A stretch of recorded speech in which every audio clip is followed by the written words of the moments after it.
Good evening, everybody. We're going to start things off. I appreciate everybody coming. Again, welcome. My name's John Reiner, and this is the third of our Community Conversations events. We really want to thank our host for having us here. So thank you, Pastor John Ludka. We really appreciate you letting us utilize this facility. It's a really nice place, and I think we'll be holding some more public meetings here in the future.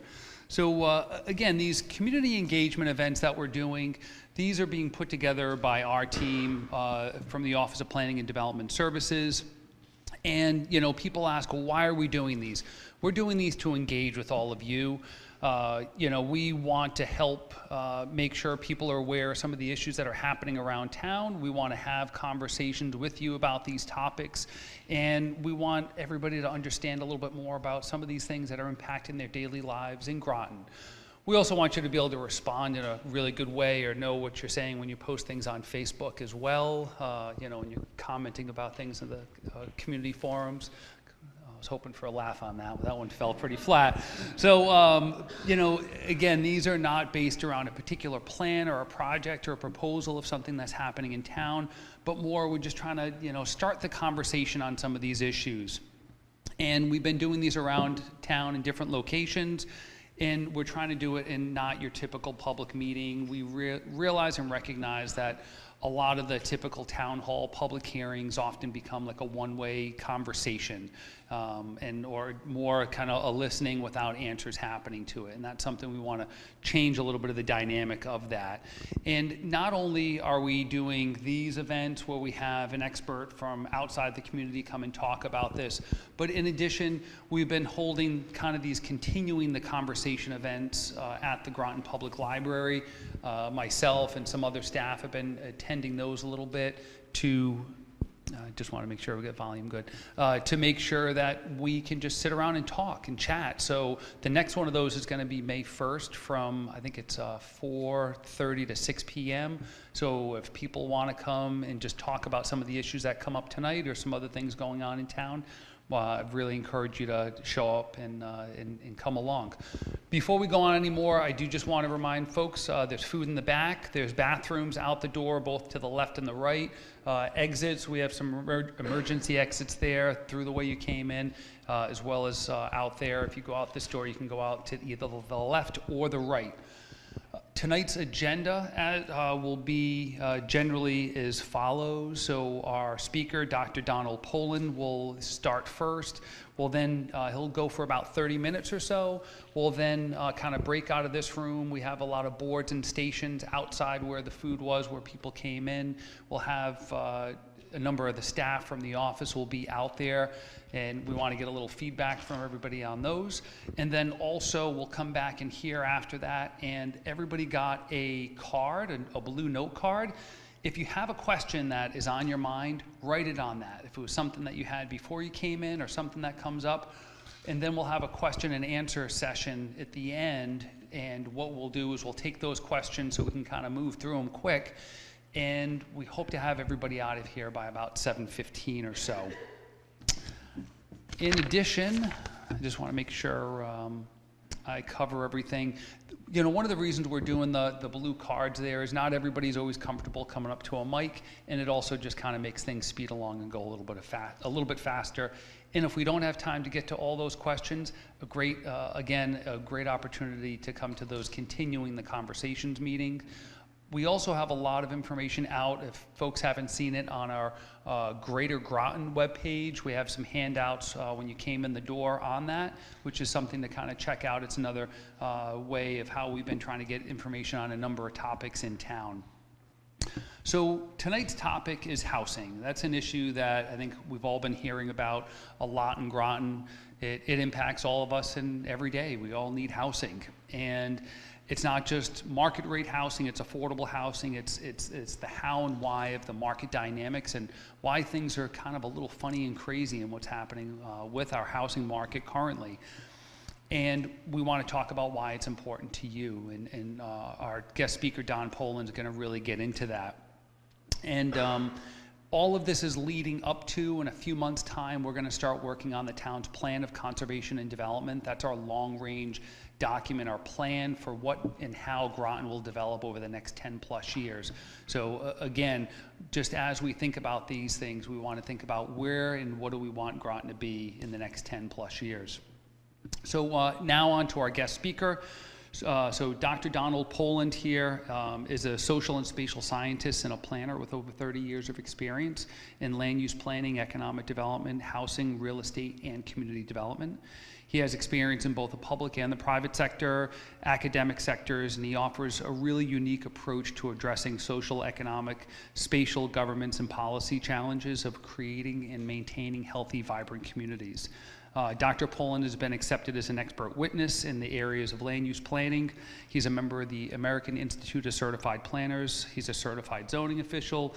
He's the past president of the Connecticut chapter of American Planning, the Connecticut chapter of the American Planning Association, and a fellow with the Connecticut Policy Institute. Don's a great professional. I'm thrilled that he agreed to be here tonight to lead this discussion. And thanks, Don. I'll hand it over to you, and come on up.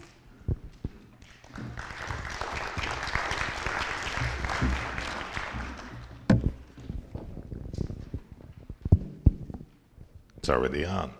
Good evening, everyone. Thanks for the kind introduction, John. So I'm here this evening to speak with you about housing. I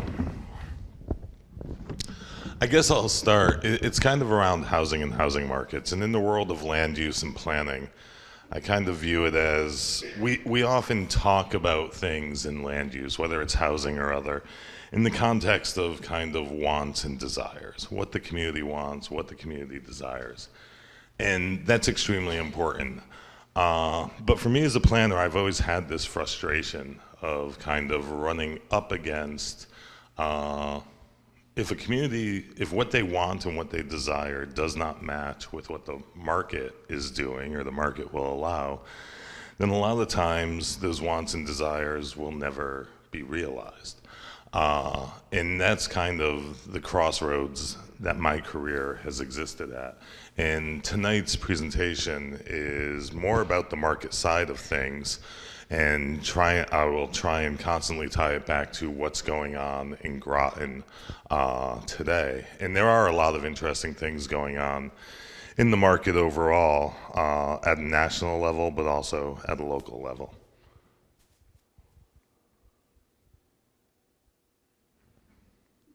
There we go. Oh. I feel bad now because I skipped that. The first thing we're going to talk about is demographics. Some of you,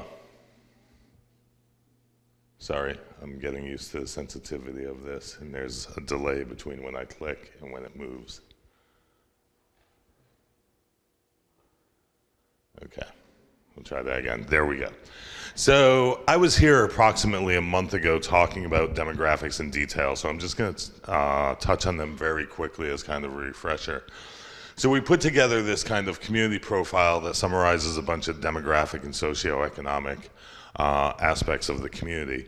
A few things I just want to point out is, one, your population's just shy of 38,000. That's a pretty substantial population for communities in Connecticut. You are the largest community within your region. And then your average house size is 2.19 persons per household, which is actually low. And there's a reason why that's low. The sub-base, the military existing here skews that downwards a bit. But in general, nationwide and across Connecticut, we've seen household sizes creeping down. Then your average household income is $105,000, which is kind of right in there with the state median income. And we're going to come back to that when we start talking more about housing. Median home value, so this is ownership, single family sales value, is $321,000. Basic metric when we're kind of talking about housing and affordability, a very rough back of the envelope kind of calculation is what can someone afford to purchase? And a good starting point to just rough that out is 3 times your gross income. So with 320,000 or 21,000 in median home value, we can start to say that it takes a household income of around $100,000 to comfortably enter the home ownership market. And then we have median contract rent, that is the median rental value of rental properties within Groton, and that's around $1,200. And is fairly consistent with what we see throughout this region and even other regions of the state. And I'll get back to that a bit.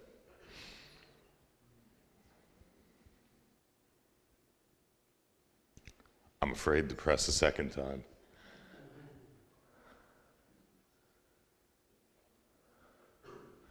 Will it be faster if you guys advance? Thank you, appreciate it. Now I have a free hand.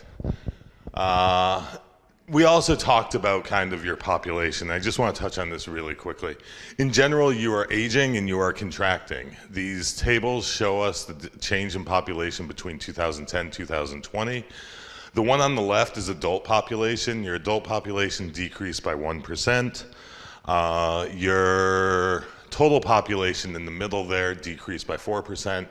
But the more dramatic one is your under 18 population decreased by 15%. And this is pretty consistent statewide. The state lost 10% of its under 18 population.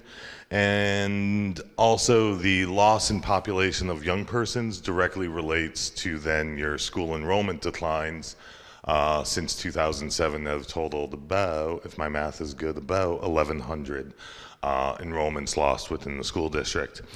Once again, most communities in Connecticut are contracting in school district enrollments. And at the end of the day, this is directly related to we are an aging state. And when populations age, they lose younger persons and they lose the youngest populations faster. Next slide, please. I also showed these 2 graphics last time, and I think they're important just to refresh on. The one on the left-hand side is household types from 1970 to 2012. And if we go over and we look at the bottom bars, and we start at the left, which is 1970. In 1970, 40% of households in America were married couples with children. And that's down to 19% today. And married couples with children, the next row of bars up, has stayed the same.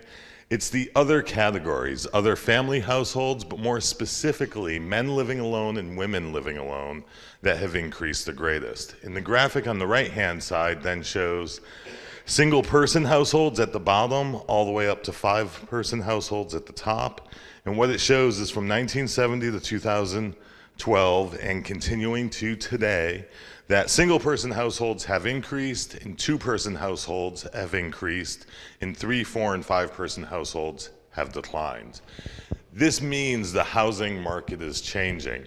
There was a huge market, married couples with children, huge market for single-family detached residential back in 1970. And that market is still the predominant market out there.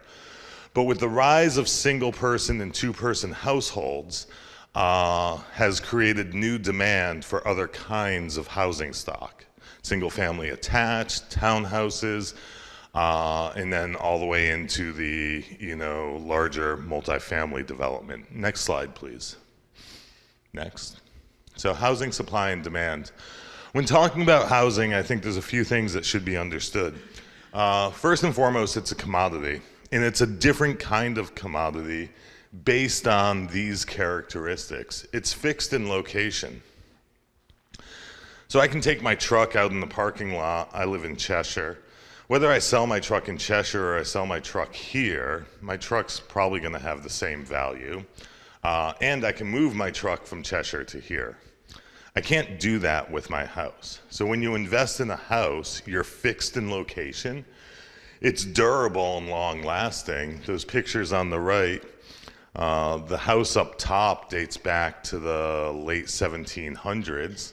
And then we have a mid-century 1950s-ish raised ranch, and then a more modern housing product to the bottom right.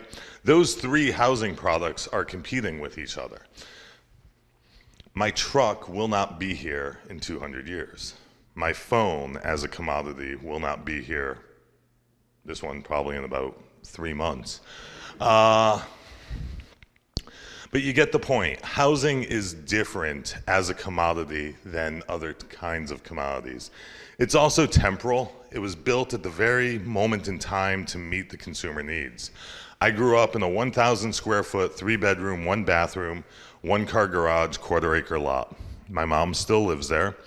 And my parents put on a small addition, a bonus room in the back, and they've done all the upgrades and have been great homeowners in caring for their property. But their property is deficient in today's market. It only has 1 bathroom. It only has 1-car garage. It has very small closet space, very limited closet space. And the typical consumer today wants something more. 2.5 bathrooms, 1 bathroom has to be en suite because you don't want to share it with the kids that you don't even have.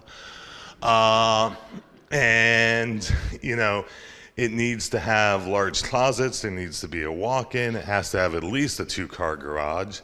I actually had a house when I was planner in East Windsor, a brand new house being built with a 5-car garage. There was more square footage in the garage than there was in the actual house.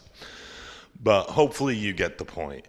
And because it's temporal, it's subject to change. New technologies, new methods, new amenities mean that it's actually competing against newer product instantly.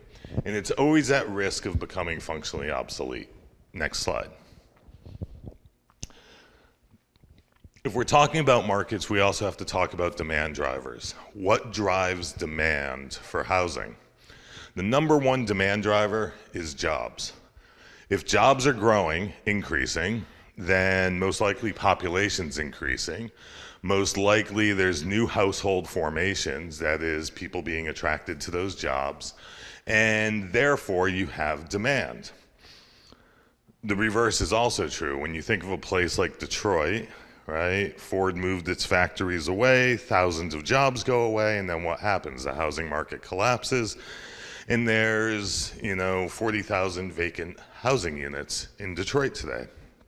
So jobs drive demand. And that's one of the most unique things in your marketplace right now. Connecticut's job growth has been stagnant since the market crash of the late 1980s, early 90s. We've only net gained around 45,000 jobs since 1990. Between 1985 and 1990, we net gained over 100,000 jobs. So 5 years versus 35 years, you get the picture. Our jobs have been stagnant. Most growth, housing growth in Connecticut has been driven by household formations. When your 27-year-old kid moves out of the house, they are a household formation. That's supposed to get a laugh. They're 27, finally moving out. I'm doing just like you, John. But anyways, if a married couple gets divorced and split, that one household becomes two households. My point is there's ways that household formations occur outside of jobs and outside of population growth. And that's where much of Connecticut's demand has been driven from in recent years. And then income, kind of where income is growing, how it's growing, or if it's contracting, kind of tells us where the price points in the market will be. What's unique for you guys, while we're in the middle of this crazy housing market nationwide, people aren't moving because, well, one, we were slowing in our amount of moving. Then the pandemic hit and people didn't want to move. And now we've reached this place where interest rates have gone up, so you're not going to sell your house that you have a 4% mortgage on for an 8% mortgage, right? So few people are moving, so few houses are on the market, but demand is still high for buying, so anything that comes on the market sells. It's overpriced, so forth and so on. And that's occurring nationally. But locally, so you guys are experiencing that also, but locally you have this new phenomenon, and that's actual real job growth here in southeastern Connecticut, mostly focused around electric boat. And so within this craziness of the housing market, you guys actually, for the first time in a long time, are experiencing real demand. And that real demand through job creation is going to last for some time. Next slide, please. Also, just to understand, housing markets, kind of how they organize spatially. They're metropolitan in scale. So, the Groton housing market is part of a housing market that includes places as far north as like Norwich and so forth. It's not just your local town of Groton, it's the greater region. That's because metropolitan regions organize around labor markets. People move to urban places for jobs. Jobs located in urban places for labor force.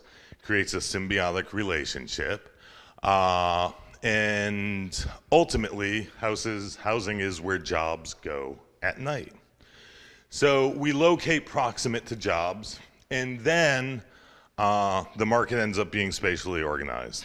And that is employment centers tend to cluster. In most places, they cluster near the center of the region. You guys are pushed up against water, so it's harder to define a center because the market ends at the waterfront. But Groton is definitely a core to this region, along with New London. And then there's another regional core up with Norwich to the north. Time ultimately defines kind of the size of the region, and it's really commute times. The US average for commute time is 28 minutes. Connecticut's around 26. That makes sense. Connecticut's a smaller place, so we don't necessarily have to drive as much. But kind of if you go from Groton and draw out a line of a 26-minute drive time, that probably gives us a really good functional marketplace. And in commute times, once you cross over 34 minutes, the percent of commuters just plummet. So the overwhelming majority are commuting like 23 to 34 minutes, and then only 7% of the population commutes more than 1 hour, and it's only like 12% that commute more than 34 minutes. And then core and periphery. There's a question that appears later on this, but it's a question that's been out there in the community, is what's Groton's responsibility for housing? If this is a regional phenomenon, why is Groton responsible? In some ways, you don't have a choice. We can regulate to some extent. We can do things in certain ways. But the fact is, a region, a market organizes on its own, separate from kind of what government does. And the fact that you're at the core, the fact that you're home to electric boat in the subbase, means you are a employment center. And demand and value are typically greatest near the core, near those jobs, and least near the periphery. Next slide, please. We pulled together a bunch of data here comparing Groton to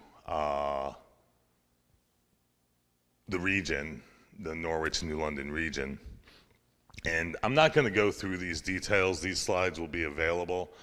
But what actually kind of surprised me, I should have known this, but it still surprised me. Your demographics overall really kind of match your region. Stepping back from that, that kind of then makes sense to me. When I think about the distribution of wealth, distribution of population, distribution of a bunch of different things, you guys are kind of middling. You're not the wealthiest community, nor are you the poorest community. So you kind of match with what the region is overall. Next slide. We also looked at the recent housing studies you guys had conducted. And I apologize, miscommunication between myself and my staff person. He grabbed some numbers from the 21 study, and I was looking at the 23 study. He sent me an email message saying he was confused about numbers, And I said, go with yours, and then realized, yeah, we were not talking about the same thing. So there's a little difference here in some numbers. The biggest number where there's a difference is net housing demand potential moving forward. The 23 study says that Groton will probably have demand for about 6,400 more households, where this says around 5,000 or 4,200. What's driving this? EB's hiring. Current regional development trends, kind of the rate at which housing is being developed, the amount of product that's being developed out there, built new, does not support the forecasted demand. Timing and magnitude of development response will determine when the market reaches saturation point. If we just assume that EB's hiring is going to continue on its trajectory, there's at least another 10 years of a demand cycle, but also knowing that the housing construction lags behind actual demand probably predicts to us that there's actually probably about a 15-year demand cycle. And that's just kind of locally different from what the rest of the kind of national market is doing. Recommended housing by the housing study, market rate apartments, duplexes and triplex, senior housing, and single family homes. That's where I stuck the question, why is this Groton's responsibility? You really can't avoid it. We like to think, oh, we can just deny every application that comes in, or oh, we can just change our regulations and not allow any new development or any new housing. To be honest with you, it just goes against what markets do. You kind of like, you have a tide coming in and you really can't stop it. And that's not to be negative, but the market's gonna function with or without you.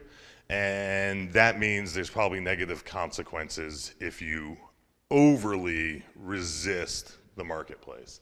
Next slide. I know there's also been concern in your community around short-term rentals. And so we took a look at some short-term rental data. First and foremost, kind of backwards, but at the bottom, I wanted to know what you had for seasonal homes. You're a coastal town. I know there's a seasonal marketplace down here. 3.8% or 692 units in your community are documented by the US Census as seasonal. To be honest with you, that's low. I expected a much higher number. I believe the last time I looked at Old Saybrook, they are 17% of their housing stock is seasonal. So I'm not saying it's insignificant, it just came in at a much lower number than I was actually thinking it would be. Now that being said, Saybrook's much smaller than you. 17% in Saybrook may actually be fewer housing units in total than your 3.9 because you're so much larger. But at the end of the day, the seasonal market is a small part of your market overall. I would call it a niche within your market. But it does capture housing supply from the conventional housing market. So it constrains supply. We also went out onto Airbnb and VRBO to take a look and try and estimate how many houses are in the short-term rental market. And there we identified about 200 units. We're not differentiating between maybe someone who's renting a room in their house or maybe someone that has a seasonal unit already and is VRBOing that. But we can assume at max, you probably have about 900 seasonal or short-term rentals in the community. My guess is it's probably closer to about 800. The short-term rentals can be a challenge, but they're really in some ways, they're part of bigger forces at work. You guys are a coastal community. All the communities along this part of Connecticut have a unique amenity value to them. You know, you get to live near the water. People really like that. So that's number one. Number two, now that I lost all the thoughts in my head, number two is we've changed how we occupy housing. And if I think back When did I last rent? Before I became a homeowner, so 2003. Back in 2003, or if you were trying to rent an apartment in an apartment development, your only option was kind of a 1-year lease or a 2-year lease or a 5-year lease. And apartment complexes don't function like that anymore. You can typically get a 3-month lease or a 6 or a 9 or a 12 or a 13. They're much more flexible. Now you'll pay more for the shorter lease term, but at the end of the day, there's flexibility there. So the short-term rental market kind of tracks with this change in how we engage in property. The last thing I'll just say is, once again, it's part of the greater marketplace. If jobs are growing, which they are, and demand is increasing in Groton overall, and you've got the strong amenity value of being a coastal community, then it makes sense. It makes perfect sense in the marketplace that there's a demand for short-term access into the community. Maybe someone's going to relocate to, relocate here, and they're interviewing at EB, and they're going to take on just a short-term rental for, a few nights. Or maybe they're going to start training with EB, but they're not ready to move the family yet because the kids still have to finish out the school year, and they're going to grab something for 3 months. All of a sudden you start seeing that this makes sense in the greater marketplace. Next slide. So market rate and affordable housing. John, next slide, please. John made reference to Facebook, and it's funny for me as a planner. My community that I live in Cheshire, Connecticut. Cheshire's going through growing pains and a fair amount of housing development. I wouldn't call it substantial, but they think it is. And so I watch all the Facebook threads and see everyone talking about it. And since this is what I do for a living, the last thing I want to do is engage on a community forum about it. So I just watch from afar. And I have to be honest, at the end of the day, with all good intentions of everyone involved on those Cheshire Facebook pages, the amount of misinformation or misunderstanding of information about housing is really significant. And the area where we misunderstand housing the most is around affordability. And whenever you say affordable housing, everyone goes, oh, we don't want that low-income housing. Affordable housing's far from low-income housing. So I start here with a few definitions. HUD defines affordable housing, or says that housing becomes unaffordable if you spend more than 30% of your income on housing costs. So that would include your mortgage, your taxes, your utilities, your homeowner's insurance, or if you're a renter, it's your rent, it's your insurance, it's your utilities. It's not just the rental value, it's 30% of total housing costs. Housing and income is calculated, housing costs and income are calculated based on the area median income. And I'll talk more about that in a second. And it's adjusted for family size. So what is affordable or market rate to a 1-person household versus a 2-person household versus a 3-person household is different. It changes with the size of the household, and it also takes into consideration, as you see in the chart on the top right, number of bedrooms. So depending on the number of bedrooms, depending on the number of people in the household, there's a calculation to determine affordability.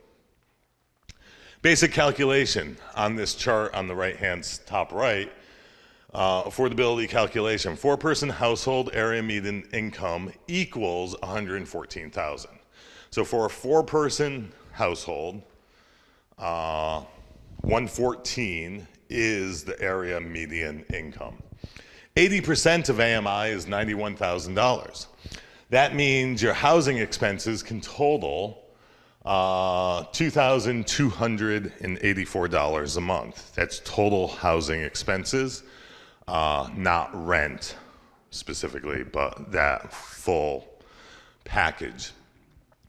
60% AMI is $68,000 or $1,712 a month. You see very quickly, affordable housing at 80% AMI for a 4-person household is a $91,000 income. For a 1-person household, it's a $64,000 income. How much do your teachers make in your school system? First 5 years, they're probably down in the $65,000 range, and they slowly climb up from there. So that number, and an entry-level teacher more than likely probably isn't married yet, so they're probably a single-person household, and they fall in to the 80% of AMI. Low-income household doesn't come into play until below 60% AMI, and I kind of, some ways, disagree with 60% as the low-income starting threshold. I think it's really 50% AMI or lower. And then the federal poverty rate comes in at about 30% AMI. That would be a single-person household earning around $25,000 a year to fall into that category. So when we're talking about affordable housing, especially in the context of zoning, we're really talking about 60 to 80% AMI. And those are by no way low-income numbers. What becomes more interesting, though, is when you start comparing what is the cost of market rate housing to what is the cost of 80% AMI.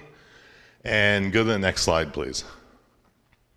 My data's a little bit old here, but I did a market study down here, actually for a property in another town, back in 2020.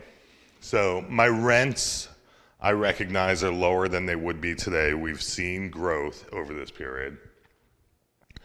But in general, when I put together these properties in the table in the top right, the grand total average rent is $1,500 a month, right?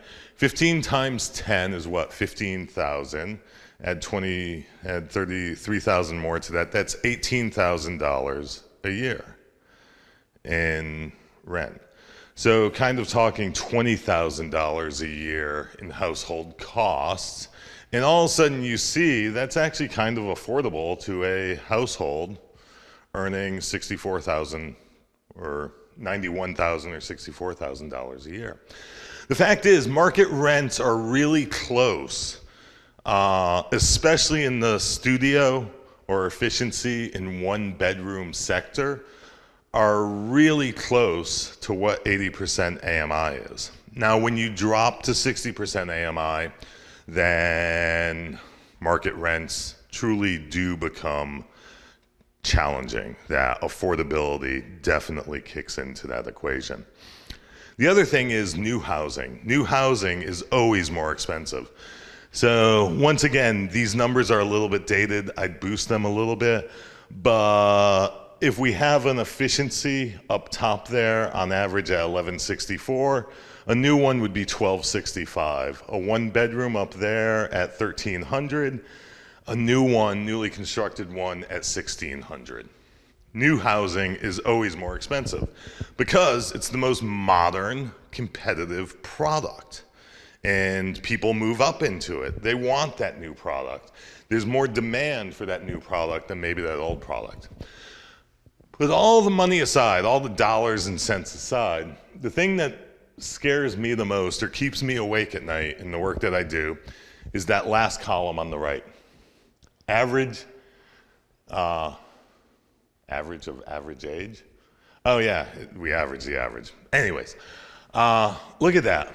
The overwhelming majority of these apartment developments down in this region, other than a couple like 2015 or whatever, but look at 1984, 62, 1975, 76, 64, 74 at the bottom there.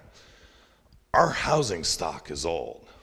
It's not just that historic stuff on the town green that we love so much, but when the market crashed at the end of the 1980s, in the recession of the early 90s, we stopped building multifamily housing. We became averse to it. So the overwhelming majority of multifamily product is now 35 years old out there. And it doesn't meet the higher modern standards and expectations of consumers today, which creates even greater demand for the new product.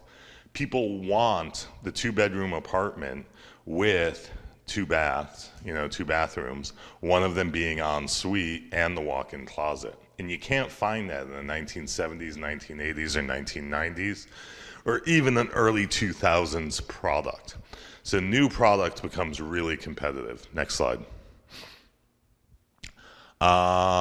Comparison once, I got ahead of myself previously. Just go new slide.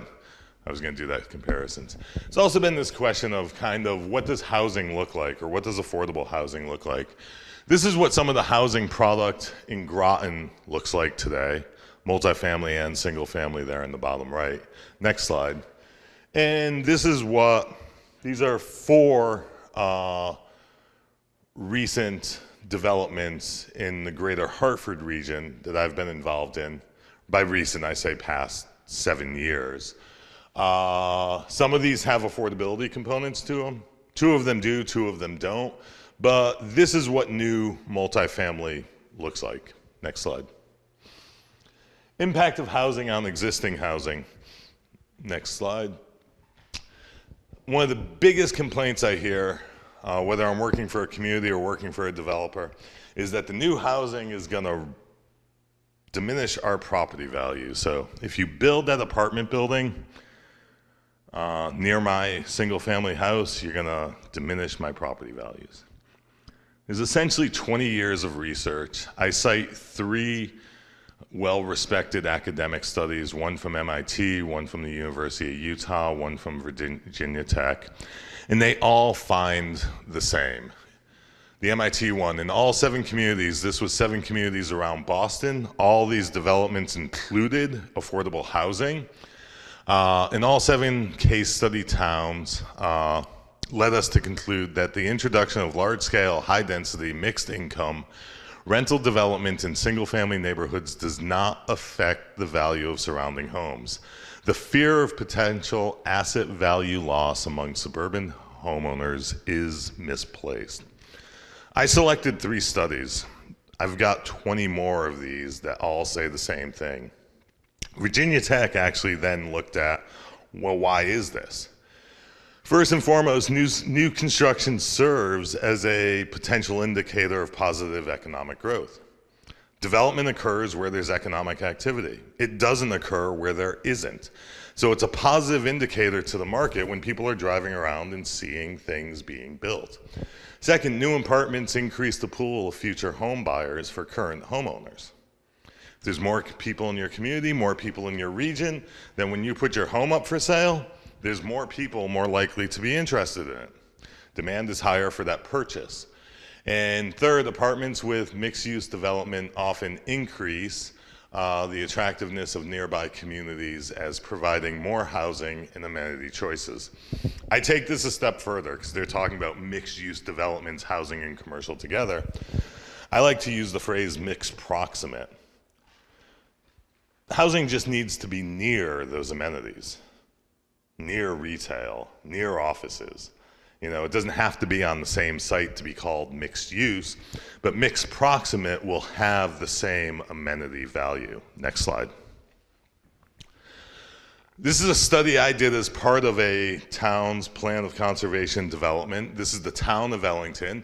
We had the opportunity to identify 80% of their multifamily units. These are all the big developments. The other 20% of multifamily are your 2s, 3s, and 4 units. And we were able to get, because we were working from the town, we were able to get the enrollment data from the Board of Ed. And the 1,862 units produced 295 enrollments, which works out to 0.158.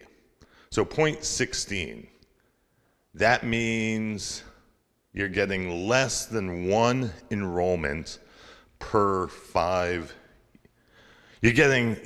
5 units. You're actually getting like 0.9 enrollments per 5 units.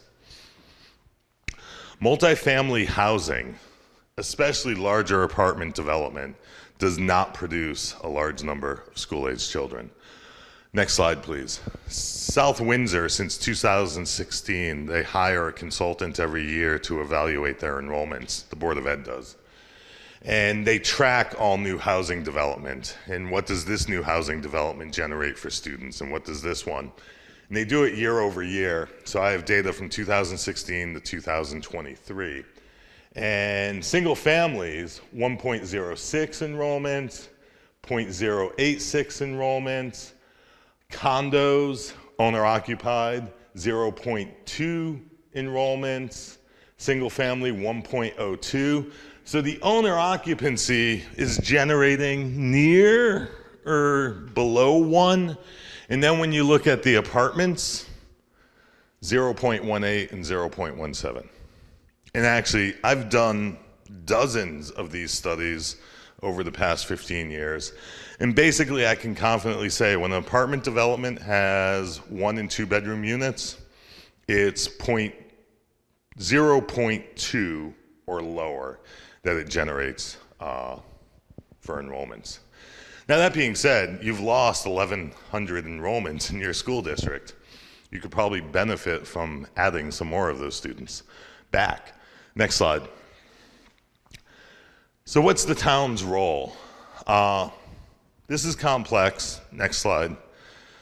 In some ways, we could say you can be passive and you don't have to intervene. But by being passive, I also mean you shouldn't be out there rejecting every housing development that comes along. But in Connecticut, even in hot and strong markets, even in places like Fairfield County, it's very hard to actually construct profitable housing unless it's single-family residential. Typically, because of the high risk in housing development, typically to attract debt financing and to attract equity investors, you need a minimum of about 12% return on investment. Some developers I work with won't touch a project unless they get an 18% return, or unless they can show their investors an 18% return. But 12 is about the low end number. The fact is, in Connecticut, most developments, when we're helping a developer look at the financial feasibility, most of them come in between 7 and 10.5%, just shy of that 12%. Never in the course of my career did I think tax abatements would be common for housing. It used to just be a commercial economic development thing. Since 2015, I've worked on between 12 and 24 tax abatements for residential developments, representing either the developer or the municipality in that negotiation for the abatement. But the fact is, government can play a direct role in helping the housing market, and especially if we're talking about affordable housing, which is even harder to develop profitably, then government intervention is also often needed. So we refer to it as public-private partnerships. Zoning and the use of density bonuses can be helpful. If you can give more density, it can maybe carry the affordable component along. Land donations has been a common strategy. A lot of times municipalities have a lot of excess land, especially old schools and so forth. And by contributing the land into the development, you keep the cost down on the hard construction costs. Direct grants or subsidies, there's state, federal programs. There could also be local programs if you so chose. Permit fee waivers. I worked on a project, big development, in New Rochelle, in New York. And we were applying for a $10 million tax abatement from the city of New Rochelle. And I was chuckling as we were doing the financials. Our permitting fees were $6.7 million. I was constantly saying if the city would just waive the permit fees, we could actually make this work. But that's my point. Permit fees can be a huge part of development costs. So waiving them or reducing them can actually be a way to contribute and help. And then tax incentives, abatements, tax fixing agreements, credit enhancing agreements is a whole package of tax kind of tools that can be used. Next slide. So what Groton needs. Next slide. These are just some of my preliminary thoughts. Based on the demand for 6,400 more housing units in this area, you need more housing. And you need a greater diversity of housing. And what I mean by that is kind of every product should be on the table, whether it's multifamily, single family, duplex, you name it. If it's a housing product, it should be considered. I'm not saying every development has to be approved, but every option needs to be considered. Modern housing, you need a newer and updated housing product. You know, that rental survey of apartment developments, showed, especially in your multifamily stock, it's old. Also, you're an old community, so your single family stock is old too.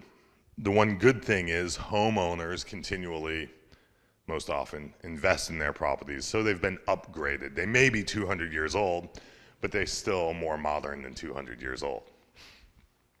Greater housing density. We fear density as a society. I don't know why. We have this thing like there's a right density or wrong density. Engineering-wise, we have the technology to house the world's 8 billion people in population in the state of New Jersey. We could build the structures to house all those people. I'm not saying we should, but it's feasible to do. There is no right density or wrong density. It becomes a value judgment. We need more density, and there's benefits to it. Density increases the capacity of the grand list. The more density you have, the more value you can actually add to your grand list overall. Yes, there's more services, but putting 100 apartments on a sewer line that would only accommodate 10 single-family homes, the infrastructure costs to you as the community are the same. Yeah, maybe a little more in the sewage treatment plant, but the physical infrastructure in the streets, there's no difference in that cost to you as a community. And I'd be saying this to any community, not just you. More disposable income and discretionary spending. You add more houses, there's more people, they spend more money, your local businesses do better. Greater economic vibrancy. Just things like places are busy. I like the Yogi Berra quote of that place is so busy nobody goes there anymore. We actually like vibrancy. It's a good thing. And more efficient use of infrastructure. As I just said, 100 apartment units rather than just 10 single-family homes. It's a more efficient use of infrastructure. Higher density, more walkable communities. People don't have to commute as much, or they don't have to drive for every errand that they're going to do. Less wear and tear on the streets, less pavement, so forth and so on. There's a lot of efficiencies to be had. The last thing I'd say that I forgot to put up here on the short-term rentals, manage them, pay attention to them, keep track of them. A lot of the towns have done ordinances with registrations. I don't recommend zoning regulations and zoning them out or highly restricting them, but at the very least, establish an ordinance, require them to be registered, and then you know how many there are at any given time. You can also, through that registration process, have a direct contact to that house, to the owner, if there are issues with that property and so forth. Let that play out for a while and then decide, do we have to do more regulatorily? So with that, and this goes back to my first presentation a month ago. Change is inevitable. Embrace it. Figure out how to manage it. Don't try and preordain the future in a way that you don't have control over. And work hard at getting what you want. With that, I'll say thank you and turn it back to John. All right, thanks, Don. Thanks, everybody. So we'll take maybe a quick 10 minutes if folks want to go out into the lobby. We have some boards, again, some sticky dots, some things to write on. There's one that we have some arrows. We're looking for people to draw on of where you commute from or to coming here. So if folks want to head out, maybe take a look at those boards and then come back in. If you have some questions, we'll go through those note cards. And again, still shooting to get you out of here, you know, a little after 7:15 or so. So thank you. All right, thanks everybody. We're going to do the question and answer portion. If you're still in the lobby, you can hear us because of the great audio here. So a simple question was somebody had asked, where can we get a copy of the slides? We'll post those to our website and to our Greater Groton webpage. Give us about a day to do that. They'll be up sometime tomorrow. So the first real question that I'll field, might the old Butler School site be used for senior and or affordable housing with a portion for a playground? That is something that certainly could happen on that property. That's a piece of property that the town council hasn't started talking about yet when we look at excess properties. It's under review right now by the town-owned property evaluation committee. Once they review it, they will send a recommendation up to the town council. But that is something that certainly is on the table. That's something, the end result of what happened to that property will be determined by the town council. That's the body that makes that decision in conjunction. You know, any sale or of town property also has to be approved by the town's RTM. So I'm going to split this question in half. Or I'm going to pause in the middle and say something and then continue on with it. So the first part of it says, I imply that market forces override community desires. Yes and no. That's not really what I was implying. It's that being realistic about the marketplace and what's plausible. So I was doing a project up in Kent, Connecticut for the town of Kent. Kent's a very small community. At the end of the day, they're a very wealthy community, but they're very small, only like 1,000 or 2,000 people. And we actually had a number of residents tell us that they wanted the Nordstroms. Yeah, it's just not happening. Every community that I work with tells me they want a Trader Joe's. Not every community is going to get a Trader Joe's either. So my point being is you have to be realistic about your wants and desires, and you can also strive to achieve them, but that's different than just saying we want this and therefore we're going to reject everything else. So the question continues. Say preservation of rural quality of life, since housing is not portable, why should market forces prevail? First, I struggle with the idea of rural quality of life in Groton, and that's not a negative comment, but just, I mean, you guys have almost 40,000 people. You're a big community. And yes, you have rural-esque places, I recognize that. You also have a lot of open space that's preserved. I think when going through your studies, you're near 30%. That's an outstanding number for kind of conservation and preservation. So, you know, I don't think you're at risk of losing that. So it's not that market forces should prevail. It's about being realistic about what you want and using the market to kind of your advantage. If you know what the market's doing, if you know what the market's trying to do, you can kind of manage it and shape it and direct it rather than resisting it. And that's that whole kind of idea of embrace change. In following up on that a little bit, last summer we had a retail market consultant do a presentation because we get a lot of questions of where's Trader Joe's? We want Trader Joe's, we want Trader Joe's in Groton. And I also get a lot of questions of why isn't more happening with downtown Groton? Why can't we improve Route 1? Why isn't that redeveloping? And it all comes down to the same thing. Retailers, commercial businesses are looking for communities that are growing, and if they're staying the same, if they're stagnating, if they're losing population, we're not going to get a lot of investment here. There are many communities across the country that would love to have the problems that we have with the amount of hiring that's happening at Electric Boat.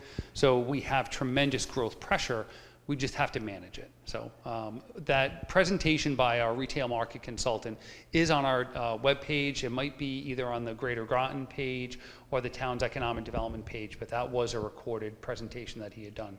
I'm jumping into a question then. Yeah. Actually, this person has two great questions. The first one, is demand also driven by planning creativity, successful schools, activities, shopping, hubs, etc.? I wouldn't say demand's driven by it, but those are strong amenity values that ultimately enhance it. And, we all know those communities that have really strong amenity values. Up in central Connecticut, West Hartford is known to everyone. That town center is just kind of unique, and it's a great value. We know that, the highest rated school systems, correlate with the highest price housing markets and so forth. So those amenities are important. I love this second question though. Isn't it enough that demand for short-term rentals be satisfied by hotels and motels? My answer would be, isn't it enough that mobility and transportation be satisfied by Ford Pintos? The fact is, the consumer is playing a role there. We don't want Ford Pintos. We didn't want them when they were available, and we don't want them now. And for some people, they don't want hotels and motels. They want short-term rentals. They want Airbnbs.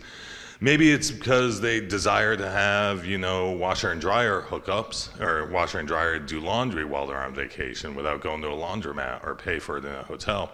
Or maybe it's because they want the unique experience of actually being, in the neighborhood, in the community, and so forth and so on. So it just, at the end of the day, it's the consumer that's driving it overall. It's us. We're guilty. What housing is required to attract people who today work in Groton but live outside the town?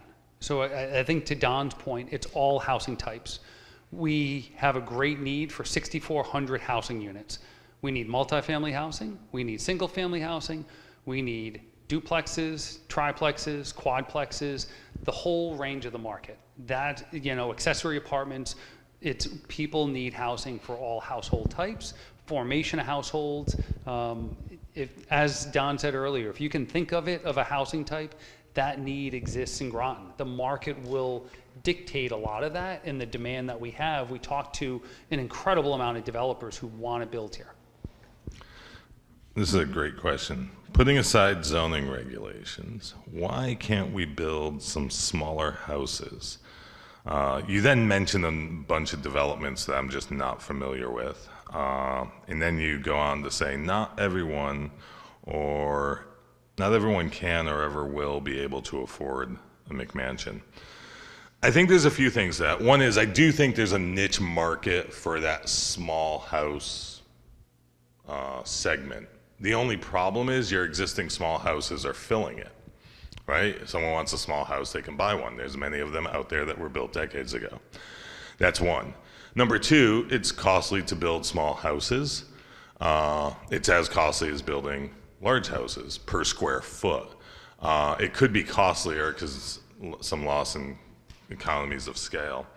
But more important than that, the new construction market is driven by kind of the wealthier consumer. So think back to the Victorian era.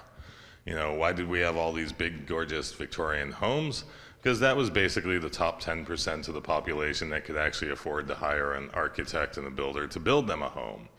In this day and age, at the end of the day, maybe we're adding 1% of housing to the marketplace on a yearly basis, and what's being built, kind of the larger, more expensive, high-end product, drives the market. Why? Because that person, that consumer, can't find that product as easily in the marketplace, but all the lesser housing, and I just use that loosely, all the lesser housing in the marketplace can find consumers for it. There's a lot of existing product out there to fit all needs. What tax incentives can Groton offer for new businesses in housing development? So we actually have a number of different tax incentives, programs that we have, we don't use a lot of them. We have tax increment financing. You may have heard some of us talk about TIF. We have 2 different tax increment financing districts in town. We also have enterprise zones, which is a state tax program that take up large portions of the town. We have an economic development assistance fund. We have a number of different tax incentive abilities, but right now we also just need to find the land and the actual ability for people to take some of these development projects through the process. A second question was an influx of young people from EB, yet Groton's young population is declining. Lack of housing and lack of modern businesses and recreation seems to be the issue. How can Groton encourage both of these developments? So how can we encourage housing and modern businesses and recreation? So again, there's a little bit of a chicken and egg there, because as more housing comes in, more recreation opportunities, more businesses will follow. If you're talking, commercial recreation opportunities. Yeah, I'd also say, just once again, I think part of it is also the age of your housing stock overall, and especially in the rental market. If it's someone newly relocating into the marketplace, and with how tight the housing market is, they may be forced into a rental product even though they don't want that. And if you have an older, outmoded housing product, they may be willing, we make choices all the time over how far we're willing to commute based on different factors and so forth. And they may be willing to go further away from their job to find a housing product that they're comfortable with. So updating and modernizing your housing product can help with that. Which leads into this next question. What can residents do to support housing growth and development in Groton? Usually I'm asked this by economic development commissions, what can we do to support it? In my simplest answer, whether it's economic development or housing, turn out at Planning and Zoning Commission meetings. One, for the Plan of Conservation and Development and the other studies that they do and the events like they're doing tonight. Engage in the conversation, have your voice heard that you want it. Number 2, show up at public hearings for housing development applications, because honestly, the overwhelming majority of people that show up for public hearings are those in opposition. I had a really funny night once. Sat through this really long hearing. I was representing the developer. We had like 160 people signed up on the list, and we were sitting there through hours of it. We finally get to the end of the line. Everyone who spoke against. And you get to the last person in the line, and it was this young guy, and he was like, I was sitting at home on my couch flipping through the TV. I came across the cable access, and I saw this hearing, and I just want to tell this commission, everyone in this room is crazy. And you need to approve this housing, da, da, da, da. And I just had to I've never seen this before. But my point was 160 people spoke against, and one person spoke for. People that are for housing and development need to get out there and speak up for it. Please speak to aesthetics, design, proximity, reuse, and its relationship to equity in communities, the value of property versus the quality of life. The built environment is an element of attraction and retention. So aesthetics and its relationship to equity in community. So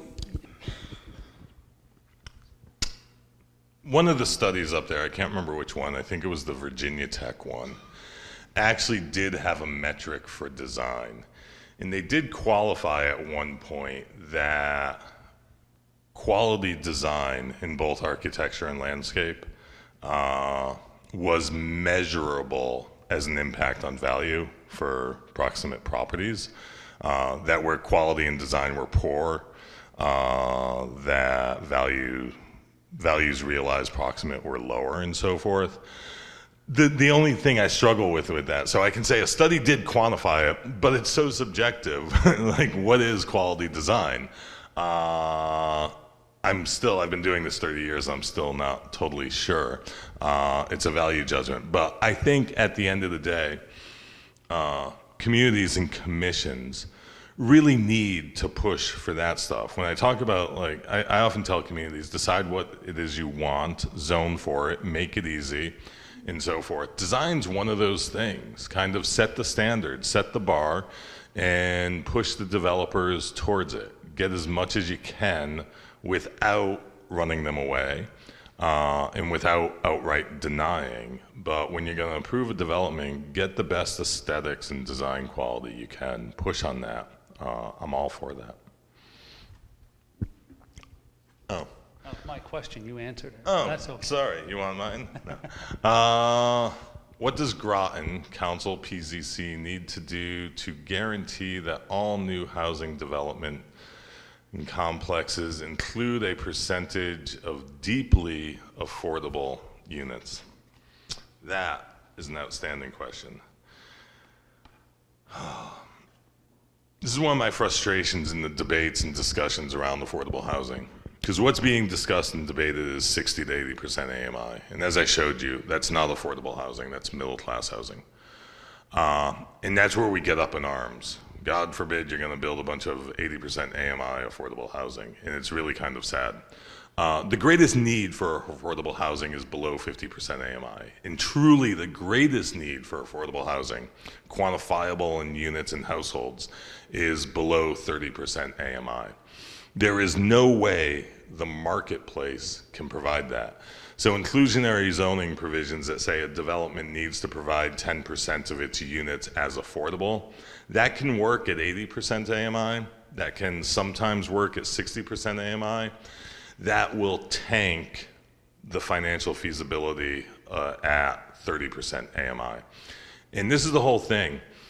On a one-bedroom unit, the affordable rent at 80% AMI loses about $160 a month. So the development loses $160 a month in cash flow. Play that out over the course of the year, and they're losing about $2,000 per unit. At 60% AMI, essentially double that, right? You get down to 30% AMI, a market rate one bedroom at $700 a month is going to be a restricted rent at about $400 a month. That means they're losing cash flow of $1,300 a month. So let me say this to you. Think about your mortgage, your monthly housing costs. What if I told you right now I was going to take 40% of your gross income and give it to someone else? How are you affording your bills? And that's the whole thing on the developer side. When all units are market rate, they're making money and they can generate the profits to pay off the debt and do all that stuff. When you start taking money away, cash flow away, things become very challenged and to get down to those deep numbers. So the fact is, one, the federal government underfunds affordable housing. The state underfunds affordable housing, and the municipality does not have the resources to address 30 and 40% AMI on their own. It's a larger policy discussion that's up at the State House and at the federal level. We can't solve it at the municipal level. I wish we could, but you guys just don't have enough money. Double your taxes on your houses and you still can't solve 25% AMI. It's not gonna happen. And that actually leads really well into the next question.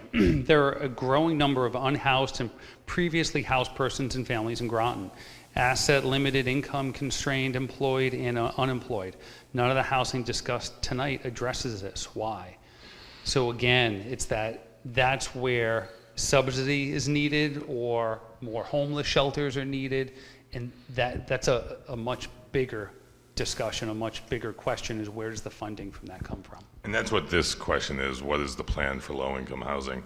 I'm not saying you shouldn't plan for it. I'm not saying the town shouldn't be studying it, looking at it, finding ways. But at the end of the day, the true solutions come from above. There are other things, though, and I just don't know enough about Groton. But do you have a housing authority? If you do you regionally share vouchers with neighboring housing authorities? There are there's wait lists for voucher programs, and a lot of them they're allocated to municipalities. And a lot of municipalities have less demand and vouchers go unused, but a lot of municipalities don't allow their housing authorities, or the housing authorities aren't allowed to share with a neighboring community or accept vouchers from a neighboring community. So regional sharing of vouchers across housing authorities can be a way to better get at and make sure there's not unused vouchers out there.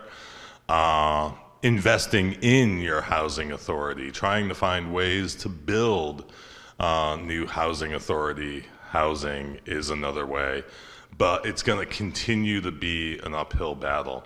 You know, from my perspective, it's shameful. We don't fund vouchers fully because it's expensive, but they end up a lottery system.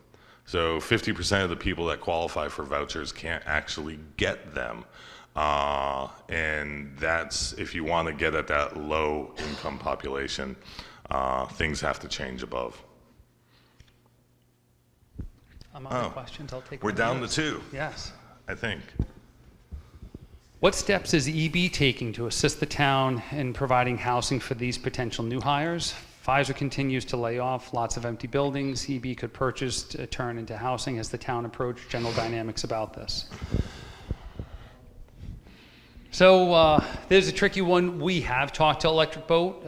Their main role is building subs. I mean, that's what we've heard from them. They are interested in helping and assisting with housing, but we really don't quite know what that means at this point in time. We've tried to have a lot of conversations, and that's kind of the furthest we've gotten at this point in time. The one remaining question is an EB question. So you can't guarantee that EB will keep hiring.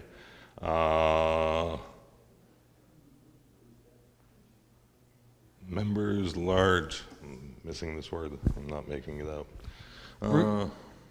Remember large layoffs at EB long ago. Yeah. No, I can't guarantee that EB will continue hiring. I think there's a safe enough assumption at this point, based on government contracts, that they have a relatively stable workflow for the time being. And I think that is kind of a 10-year workflow.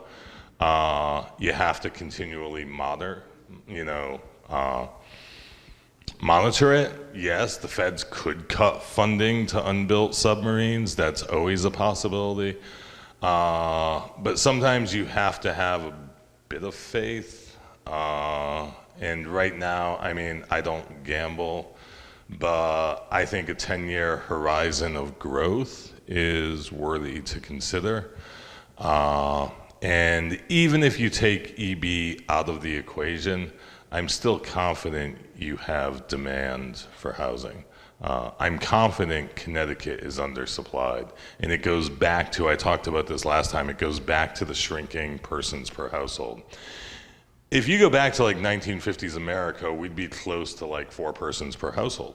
You guys right now are close to 2 persons per household, right? Well, don't have a single new job, don't add a single new person in population, and go from 4 persons per household to 2 persons per household, and you need to double your housing stock. Those extra 2 people per household have become new households, and you need more housing. And the fact is, we're still heading in that direction, in that trajectory. Those trend lines are still going that way and will continue to go that way. And so long as we have household formations, there will be demand for housing, and we are undersupplied. Thank you. Thank you very much for coming, everybody. Have a good night. If you have any questions, feel free to come on up.